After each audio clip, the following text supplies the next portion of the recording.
오늘의 말씀의 제목은 이세벨의 교훈을 경계하라라는 제목으로 하나님 말씀 증거하도록 하겠습니다. 오늘은 요한계시록의 7교회 중에 네 번째 교회인 두아디라 교회에 대해서 살펴보려고 합니다.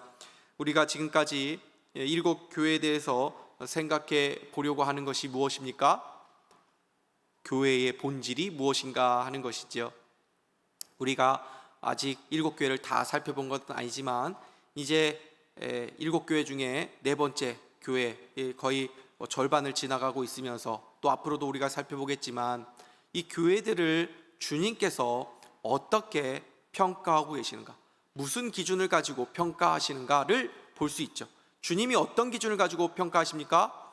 본질을 가지고 평가하신다는 것입니다.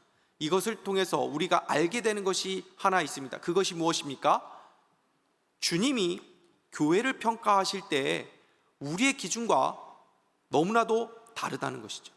우리가 중요하게 여기는 것이 있습니다. 그런데 주님은 우리가 중요하게 여기는 것하고 너무나도 다른 기준을 가지고 평가하신다는 것을 우리는 알게 되는 것입니다.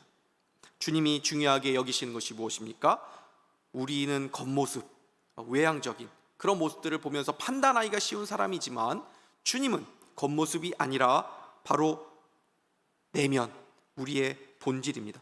겉으로 신앙생활을 하는 것, 이것이 아니라 교회 안에서의 성도의 모습이 아니라 그 사람이 얼마나 세상 가운데 정말 믿음을 지키며 그 진리 말씀을 붙잡고 씨름하는 삶이 있는가, 이것을 주님이 보신다는 것입니다. 오늘 두아디라 교회에 나타난 예수님의 모습 한번 보십시오. 18절 말씀입니다. 두아디라 교회의 사자에게 편지하라. 그 눈이 불꽃 같고 그 발이 빛난 주석과 같은 하나님의 아들이 이르시되.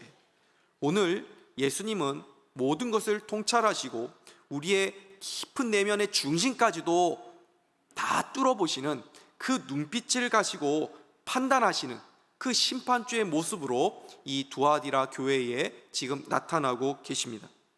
이 요한계시록을 쓰는 사람이 누구입니까? 사도 요한이죠. 이 사도 요한이 어떤 사람입니까? 예수님의 12 제자 중에 한 사람으로서 누구보다 예수님의 사랑을 많이 받았다고 자타가 인정하는 사람이었습니다. 성만찬을 할 때에 예수님 곁에 이렇게 기대고 있었던 사람이 이 사도 요한이었고, 또 예수님 요한복음 보면은 예수님께서 사랑하시는 그 제자라고 표현이 되어 나오는 것이 있는데, 그 예수님께서 사랑하시는 그 제자가 바로 이 사도 요한을 가리키는 것입니다.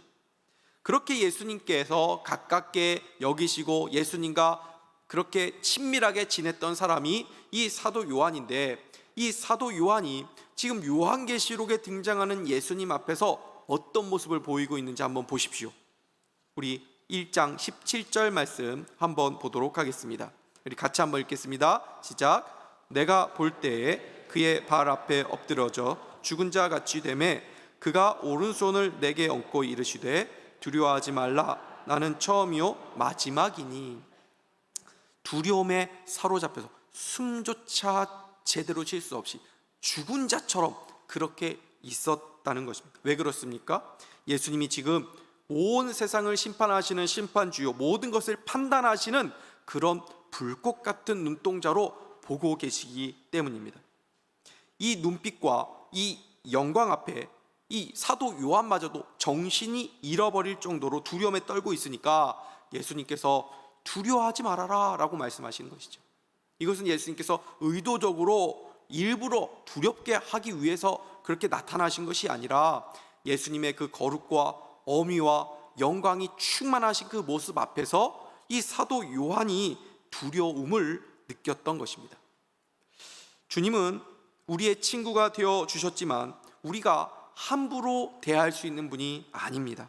마치 왕이 너무나도 아끼고 정말 가깝게 여겨서 나하고 서스럼 없이 지내자라고 신하에게 말을 해도 신하가 왕을 함부로 대할 수 없는 것과 같은 것이죠.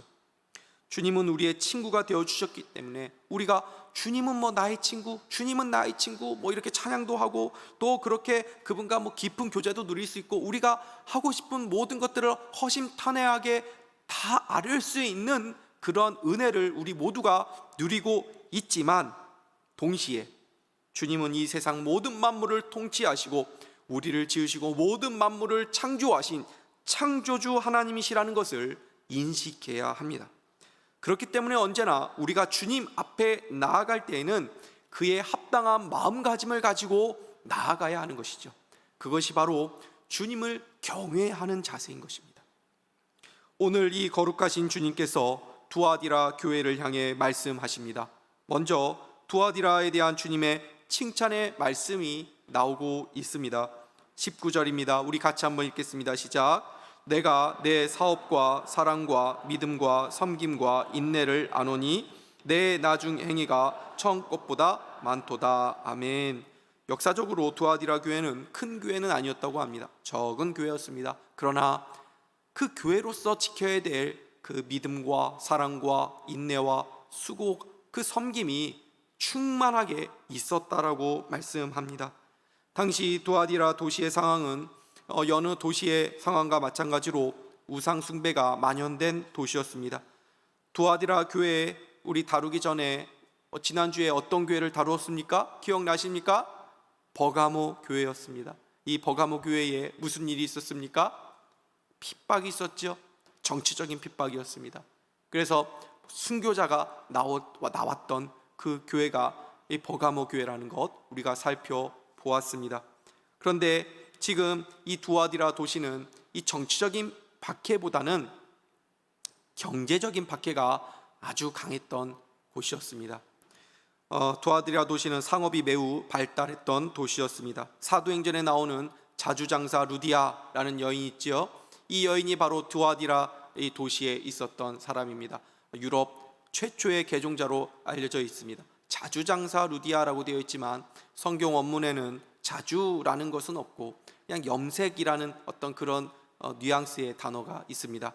이 두아디라는 도시는 뭐가 유명했냐면 이 염색, 이 어떤 직물, 이런 것들이 굉장히 알려졌던 도시였습니다. 우리나라도 작은 나라이지만 각 도시마다의 어떤 특색이 있는 특산물들이 있지 않습니까? 성주하면 뭐가 떠오르십니까? 예, 참외. 예, 그리고 횡성하면 뭐가 떠오르십니까? 예, 한우. 논산은 뭐가 떠오를까요? 딸기. 예, 제가 논산 출신입니다. 딸기. 이런 것들이 딱 하면 뭐가 나오지요. 두아디라 하면 뭐가 사람들이 딱 알았습니다. 아, 염색, 아, 옷감, 아, 이런 것들이 굉장히 특산물로 알려졌던 이 도시였습니다. 그래서 그걸로 먹고 사는 사람들이 그 도시에 참 많이 있었습니다. 이 상업이 많이 발달했기 때문에 일찍부터 있던 노동조합이 또 발달했던 도시가 이 두아디라입니다. 노동조합이 여러 가지가 있었습니다. 그 노동조합에 가입을 해야만 장사도 할 수 있는 권리도 주어졌고 또 조합에 가입해 취직도 하고 비즈니스를 할 수가 있는 그러한 도시였습니다.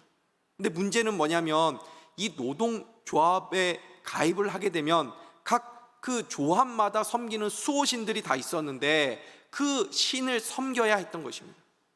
지금도 뭐 우리나라 같은 경우도 뭐 영화를 하기 전에 뭐 고사를 지내고 뭐 출항을 하기 전에 뭐 고사를 지내는 그런 것들이 아직 남아 있지 않습니까?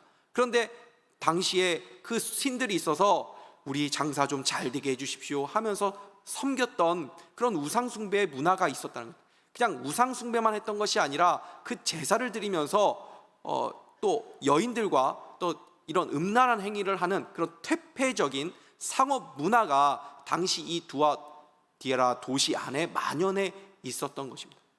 그런 상황 가운데에서 두아디라 성도들은 이 경제적인 핍박에도 불구하고 신앙으로 그것을 이겨내면서 믿음을 지켰다는 것, 그것을 주님께서 지금 칭찬해 주고 계신 것입니다.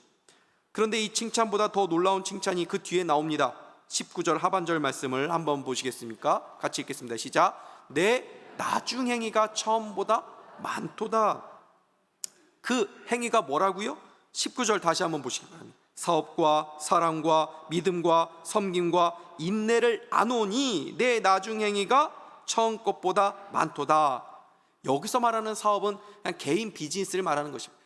처음 사업이 나중이 더 많았다. 이건 뭐냐면 뭐 가게를 하나 차렸는데 뭐 2개가 되고 10개가 되고 직원이 막 늘어나고 이것을 말하는 것이 아니라 주의 사업이 더 너희들이 줄어들지 않게 하고 늘어가게 했다라는 것입니다. 말씀드린 것처럼 경제적인 핍박이 있다고 말씀드리지 않았습니까? 믿음을 지키면 생활고에 시달렸다는 것입니다. 아이고 여보, 이제 애들 학비 이렇게 하기가 힘들 것 같아요. 사교육을 줄이기 시작하고, 이제 나중에는 밖에서 이제 사 먹기가 힘들 것 같아요. 외식비 줄이기 시작하고, 나중에는 집도 작은 집으로 이사하고, 이렇게 신앙 때문에 경제적인 고난을 받음에도 불구하고 주를 위한 사업은 줄이지 않았다는 것입니다. 더 늘려갔다는 것입니다. 사랑도 점점 깊어져 갔다는 것입니다. 더 많은 사람들을 품는 교회가 되어 갔다는 것, 믿음도 더 깊어져 갔다는 것, 섬김과 인내도 더 자라갔다는 것입니다. 여러분, 이것은 정말 대단한 일입니다. 한마디로 말하면 전방위적으로 모든 면에 있어서 갈수록 더 좋은 교회, 갈수록 더 좋은 성도가 되어갔구나라는 주님의 칭찬을 들은 것입니다. 갈수록 좋은 교회가 되는 것 쉽습니까? 에베소 교회 우리가 살펴보았지요. 에베소 교회에 대한 책망이 무엇이었습니까? 너의 처음 사랑을 버렸구나.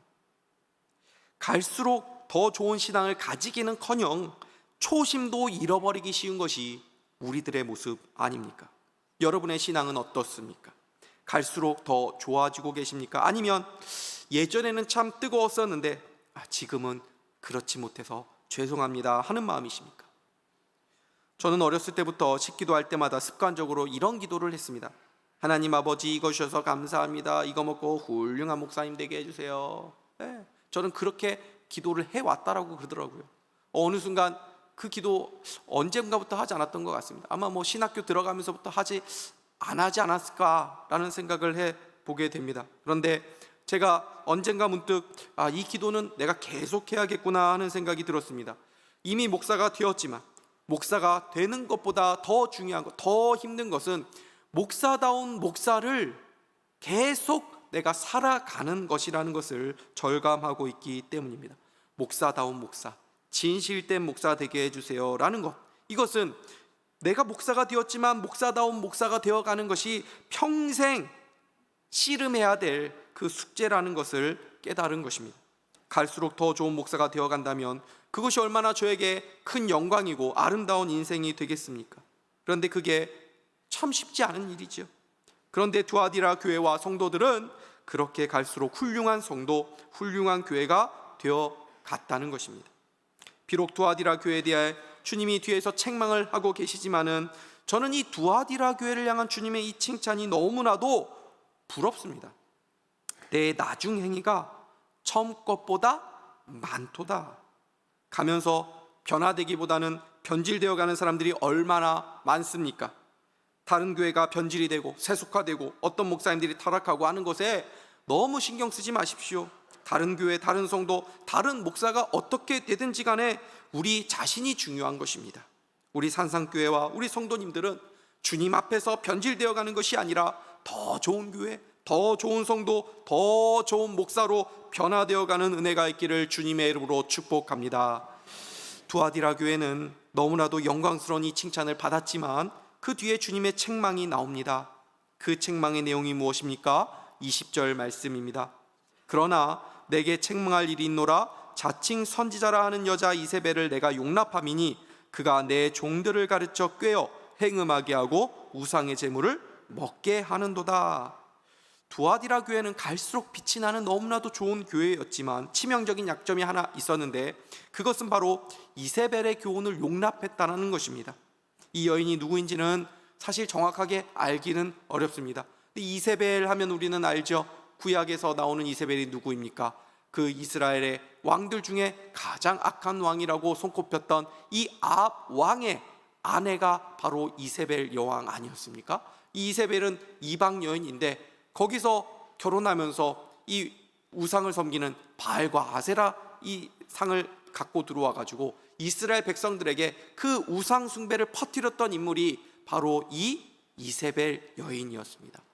그래서 아합 왕마저도 한 손에 꽉 잡고 좌지우지하면서 이스라엘 전체를 그렇게 악의 길로 이끌었던 이 아주 악한 여인, 이 사단의 앞잡이 역할을 했던 이 여인이 바로 이세벨이라는 것을 우리는 알고 있습니다. 아마도 이 두아디라 교회에 있던 여인도 이러한 역할을 했던 것 같습니다. 굉장히 사람들을 끌어당길 수 있는 매력과 화려한 언변과 강한 카리스마를 가지고, 그래서 자연히 교회 안에 그 여인을 추종하는 세력이 많아지게 했던 사람이 이 이세벨 여인이었습니다. 그런데 오늘 본문을 보면 이 여인을 뭐라고 성경이 말하고 있냐면 자칭 선지자라 하는 여자라고 되어 있습니다. 그러니까 상당한 사람들이 이 여인을 추종하고 따르기는 했지만 이 여인이 무슨 교회의 공식적인 어떤 직분이나 직함을 가지고 있거나 어떤 공식적인 선지자는 아니었다는 것을 알게 되죠. 우리 산상교회는 건전한 교단 배경을 가지고 있는 교회입니다.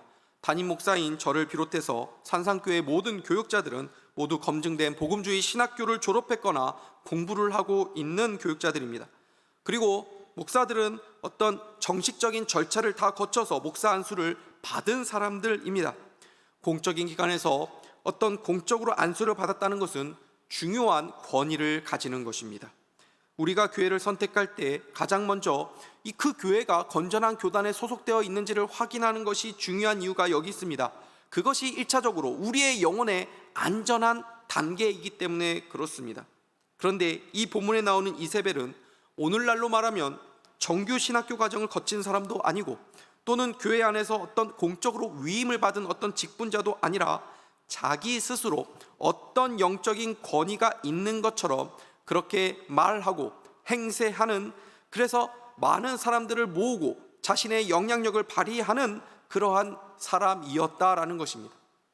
그럼에도 불구하고 교회 차원에서 그 여인에 대해서 대처하지 않고 그 여인이 잘못된 가르침을 자꾸 가르쳐서 성도들을 잘못된 길로 이끌고 있음에도 불구하고 그것을 그냥 내버려 두었다라는 것입니다. 교회에는 질서가 있습니다. 주님께서 세우신 질서가 있습니다. 공식적으로 인정을 받은 권위자들이 있습니다. 우리 교회는 운영위원회가 있습니다. 권사님, 집사님과 같은 직분자들이 있습니다. 팀장과 또 교사, 봉사자들이 있죠.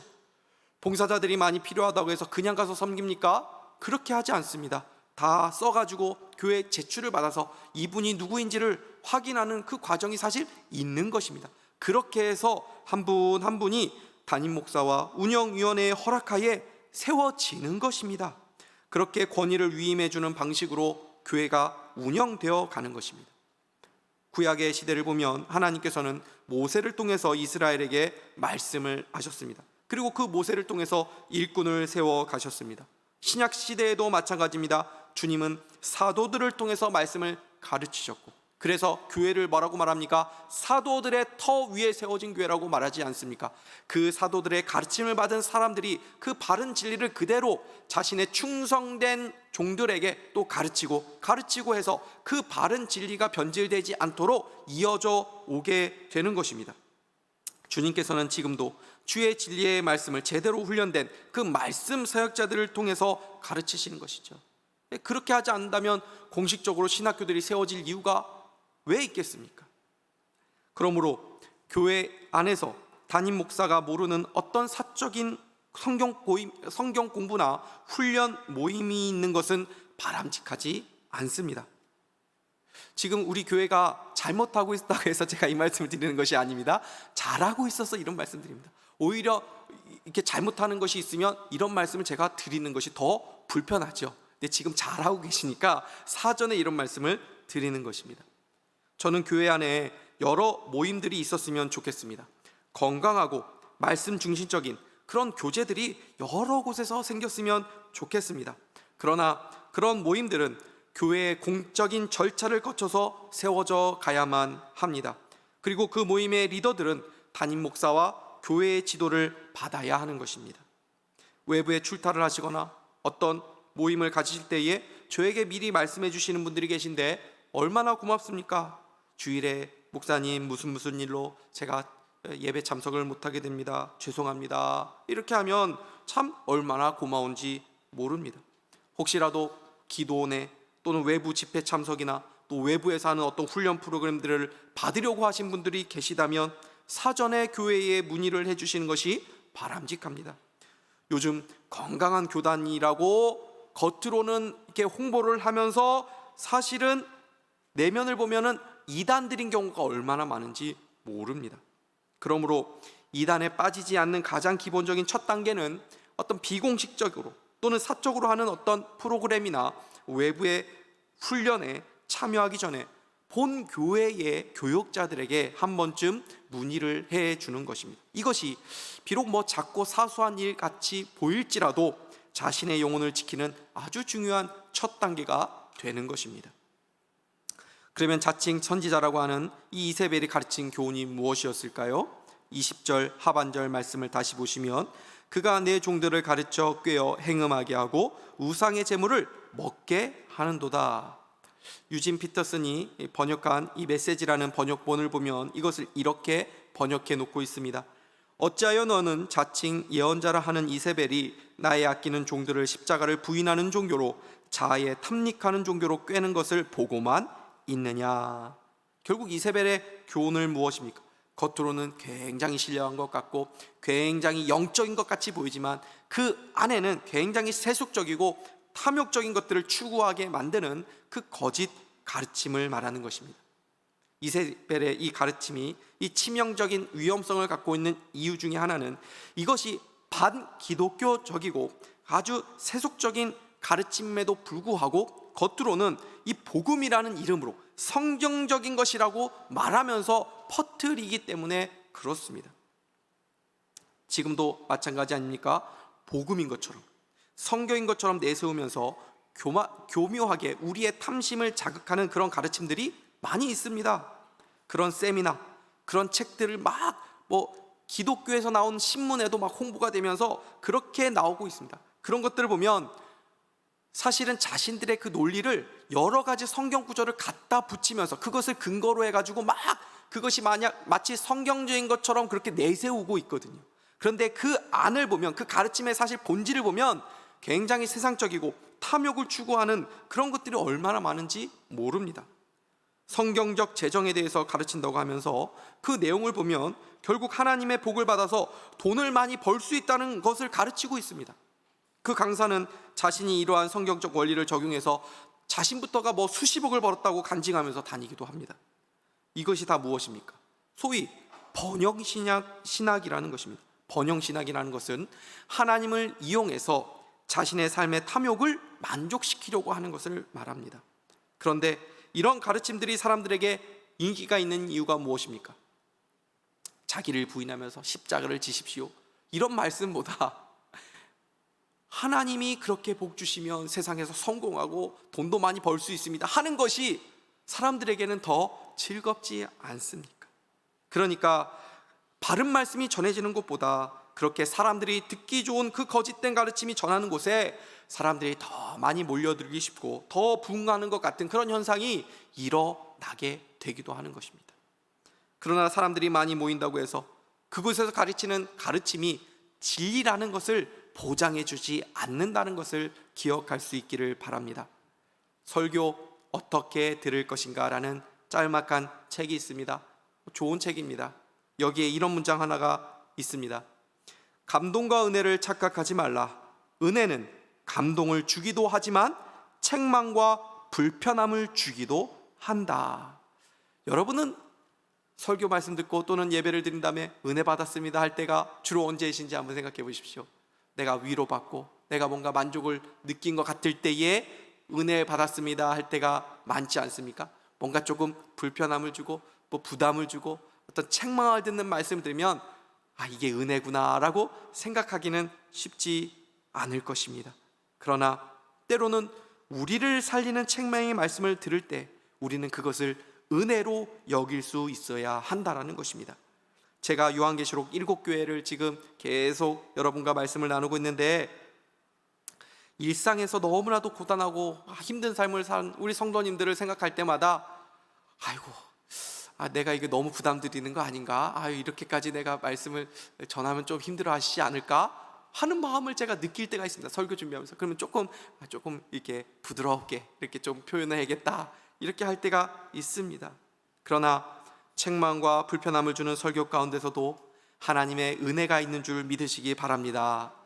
복음은 우리의 귀를 즐겁게 해주는 것이 아니라 우리의 영혼을 살리는 것입니다. 성경은 말세가 되면 사람들의 귀를 만족시키는 이 거짓된 복음, 이 이세벨의 교훈을 주의해야 된다는 것을 경고해 주고 계십니다. 우리 디모데후서 4장 3절에서부터 4절까지의 말씀 한번 보시겠습니까? 같이 한번 읽겠습니다. 시작. 때가 이르리니 사람이 바른 교훈을 받지 아니하며 귀가 가려워서 자기의 사역을 진리에서 돌이켜 허탄한 이야기를 따르리라. 아멘. 저는 교회가 대중화를 추구해서는 안 된다고 생각합니다. 진리를 추구하는 교회가 되어야 합니다. 인위적으로 사람을 만족시키려고 하는 그런 방식을 자꾸 취하려고 하는 그 유혹에서 벗어나야 됩니다. 그렇게 하면 사람들이 많이 모일 수 있고 뭔가 교회가 굉장한 어떤 역사가 일어나는 것 같을지라도 그런 인위적인 방식을 빼고 성령님께 맡기는 그런 훈련을 해야 합니다. 이방 종교들은 자극적인 것을 추구합니다. 인위적인 방식들을 사용해서 어떤 황홀경을 경험하게끔 만듭니다. 성령의 역사가 아니라 인간이 만들어내는 것들이지요. 그렇기 때문에 겉으로는 뭔가 그럴듯하고 또 있어 보이는 것 같고 뭔가 역사가 있고 능력이 있어 보이는 것 같아도 사실 아무 능력이 없는 것입니다. 갈멜산에서 엘리야 선지자와 바알 선지자들의 대결을 우리가 알지 않습니까? 이 이방 선지자들이 어떻게 합니까? 그 자기의 신들의 응답을 받겠다고 춤을 추고 소리를 지르고 밤새도록 하루 종일, 나중에 안 되니까 자신의 신을 자극시키겠다고 자해를 하면서 그렇게 요란 법석을 띠지만 거기에 무슨 능력이 나타납니까? 아무 능력도 나타나지 않는 것입니다. 그런데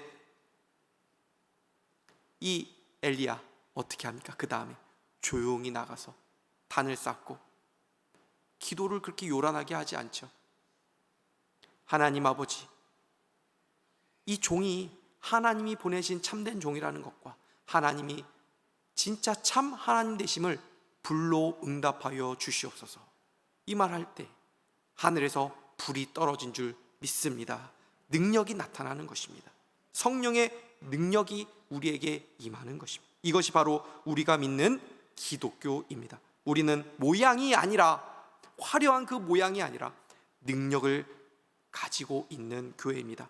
경건의 모양이 아니라 경건의 능력이 있는 그런 산상교회가 될 수 있기를 주님의 이름으로 축복합니다. 그러면 두아디라 교회에 주시는 약속이 무엇입니까? 두 가지로 나누어 말씀을 드릴 수 있습니다. 먼저는 회개할 기회를 주었지만 회개하지 않은 자들에 대한 경고가 나타나고, 또 하나는 믿음으로 이기는 자들에게 주시는 상에 대한 말씀입니다. 22절과 23절 말씀을 한번 보도록 하겠습니다. 읽겠습니다. 시작. 볼지어다 내가 그를 침상에 던질 터이요 또 그와 더불어 간음하는 자들도 만일 그의 행위를 회개하지 아니하면 큰 환난 가운데에 던지고, 또 내가 사망으로 그의 자녀를 죽이리니 모든 교회가 나는 사람의 뜻과 마음을 살피는 자인 줄 알지라. 내가 너희 각 사람의 주리라. 아멘. 침상에 던진다라고 되어 있죠. 피곤할 때 침상에 몸을 던지면 얼마나 편합니까? 지금 회개하지 않은 자들에 대해서 심판과 경고에 대한 메시지를 말씀하고 있는데 침상에 던진다라는 말씀이 이해가 되십니까? 좀 이게 뭔가 말이 안 맞는 것 같죠. 번역상 침상으로 번역되어 있지만 사실 침상이 아니라 병상으로 번역이 되어야 할 단어입니다. 병상에 던지겠다는 말입니다. 무슨 말씀입니까? 회개할 기회를 주었지만 너희들이 회개하지 않으면 질병으로 어려움을 당하게 하겠다. 그것도 안 되면 큰 환난을 주어서 어려움을 당하게 하겠다. 그것도 안 되면 너희들을 죽이겠다라는 그런 주님의 말씀을 하고 계신 것입니다. 여러분, 모든 고난과 질병과 환난은 다 죄로 인한 것만은 아닙니다. 그러나 어떤 특정한 질병, 어떤 특정한 고난, 어떤 특정한 문제들은 바로 하나님께서 우리를 그 그릇된 길에서 벗어나서 바른 길로 이끌어 가도록 하기 위해서 그 사랑의 징계로서 우리에게 내리시는 것들이 있다는 것입니다. 우리가 회개하면 그런 아픔과 고난과 질병을 받지 않는데, 회개의 기회를 주었어도 회개하지 않으면 주님은 우리를 사랑하시기 때문에 그냥 멸망길로 가게 내버려 두지 않고 그런 질병을 주셔서라도, 그런 환난을 주셔서라도 우리를 깨끗하게 하시고, 우리를 정화시키시고, 우리를 정결케 하시고 바른 길로 가도록 만드신다는 것입니다. 그러므로 사랑하는 성도 여러분, 말씀을 통해서 우리를 깨닫게 하실 때, 성령님께서 우리의 죄를 깨닫게 하실 때 더 큰 고난과 어려움을 당하기 전에 회개하고 돌이킬 수 있는 은혜가 있기를 주님의 이름으로 축복합니다. 그러면 회개하고 진리를 굳게 잡고 믿음을 가지고 이기는 자들에게 주시는 상이 무엇입니까? 두 가지를 말씀하고 있는데, 첫 번째는 만국을 다스리는 권세를 줄 것이라는 것이고, 또 하나는 새벽별을 주겠다는 말씀입니다. 우리 26절에서 28절 말씀을 다시 같이 한번 읽어보도록 하겠습니다. 시작. 이기는 자와 끝까지 내 일을 지키는 그에게 만국을 다스리는 권세를 주리니 그가 철장을 가지고 그들을 다스려 질그릇 깨트리는 것과 같이 하리라. 나도 내 아버지께 받은 것이 그러하니라. 내가 또 그에게 새벽별을 주리라. 아멘. 만국을 다스리는 권세를 주신다는 말씀이 무엇입니까? 다 주신다는 것이죠. 두아디라 교회 성도들, 경제적으로 궁핍한, 믿음 지키면서 그런 고초와 그런 핍박 가운데 있었습니다. 그래서 주님을 붙잡고 있었는데, 저쪽 보니까, 반대쪽 세상 사람들 보니까 주님 손 다 놓고 세상 붙잡고 살아가는 사람들 보니까 잘 살고, 집값이 수십억 떴다 그러고, 좋은 차 끌고 다닌다 그러고, 너는 왜 바보같이 사냐고 조롱하고 막 이럽니다. 그러면 주님 손 꼭 붙잡고 있었던 그 손 괜히 이렇게 손이 풀려지면서 나도 저쪽으로 가야 되나 갈등하고 막 그러는 상황 가운데 어렵고 힘든 그 고난을 당하고 있는 이 성도들에게 뭐라고 말씀합니까? 주님이 오시면 다 내가 갚아준다는 거예요. 만국을 다스릴 권세를 주겠다. 그 손해와 희생, 그것이 전혀 아무것도 아닐 정도로 다 모든 것을 너에게 주겠다라고 말씀하고 계시는 것입니다. 또 새벽별을 주시겠다라고 말씀하는 것이 무엇입니까? 계시록 22장 16절 하반절을 보시면 예수님 자신은 뭐라고 말씀하냐면 광명한 새벽별이다 라고 소개를 하고 있습니다. 바로 이 새벽별은 예수 그리스도 자신을 가리키는 것입니다. 예수 그리스도 자신을 주시겠다는 것입니다. 이 의미가 무엇입니까? 주님과 연합해서 영적으로 하나 되게 하시고, 또 교제를 누리게 하시고, 그 모든 복을 우리에게 다 허락해 주신다라는 그런 의미입니다. 말씀을 정리하겠습니다. 25절 말씀 보면 주님은 두아디라 교회에 대해서 이렇게 말씀하고 계시죠. 우리 같이 한번 읽겠습니다. 시작. 다만 너희에게 있는 것을 내가 올 때까지 굳게 잡으라. 아멘. 지금 주님은 성도들을 격려하시는 것입니다. 내가 올 때까지. 이 말을 들었을 때 이 두아디라 성도들은 알았습니다. 아, 맞다, 주님이 오실 그날이 있지. 주님이 오실 그날, 주님이 오신다고 했지. 주님 말씀하신 것입니다. 그래, 내가 갈 것이다. 내가 가는 날이 있을 거야. 반드시 갈 것이야. 그 날 때까지, 내가 올 때까지 나를 꼭 붙잡아라 라고 말씀하는 것입니다. 우리가 이 땅에서 믿음으로 살 힘이 어디에서 나오는 것입니까? 다시 오실 그 구주, 그분께 우리의 소망이 있는 것 아닙니까? 믿음을 지킬 수 있는 힘은 그 주님이 다시 온다는 그 날을 우리가 바라보게 될 때 믿음을 지킬 수 있는 것 아닙니까? 그 날이 가까이 오고 있습니다. 그 날은 반드시 올 것입니다. 때로는 세상의 유혹에 주님 붙잡은 그 손에 힘이 빠지는 순간이 올지도 모릅니다. 그러나 다시금 믿음으로 주님을 굳게 붙잡으라는 것입니다. 굳게 붙잡으라. 여러분은 지금 무엇을 붙잡고 계십니까? 계시록 말씀을 드리면서 여전히 세상 것을 붙잡고 있으면서 주님, 그래도 세상 붙잡고 있는 손, 아이고 이거 놓기 너무 아깝습니다 하고 계십니까? 아니면 주님 붙잡고 계시면서 그렇습니다 주님, 내가 이 손 더 굳게 붙잡겠습니다 라는 다짐을 하고 계십니까? 세상이 아닌 주님 끝까지 굳세게 붙잡고 살아가는 그런 순결한 신부들은 신랑 되신 주님께서 이 땅에 다시 오실 때 모든 것을 보상해 주시고 그분과 함께 영광을 누리게 될 줄 믿습니다. 이 믿음으로 우리 모두 이기는 자들이 되어서 마지막 날 승리자가 될 수 있기를 주님의 이름으로 축복합니다. 아멘. 기도하겠습니다. 하나님 아버지, 은혜와 사랑을 감사합니다. 주님께서 우리에게 다시금 믿음으로 살라고 격려하는 이 말씀 붙잡고 세상에 흔들리는 마음, 또 주님 붙잡은 손 다시금 풀어지는 그러한 때가 있었을지라도 다시금 주님 굳세게 붙잡고 하나님께서 우리에게 허락하신 이 믿음의 길 완주하며 주님이 오실 그 날이 있음을 바라보며 그 날에 주님과 함께 영광을 누릴 그 날이 있음을 기억하며 우리 모두가 끝까지 승리하는 이기는 자들 다 될 수 있도록 주님 축복하여 주시옵소서. 감사드리며 예수 그리스도의 이름으로 기도하옵나이다. 아멘. 우리 주님 앞에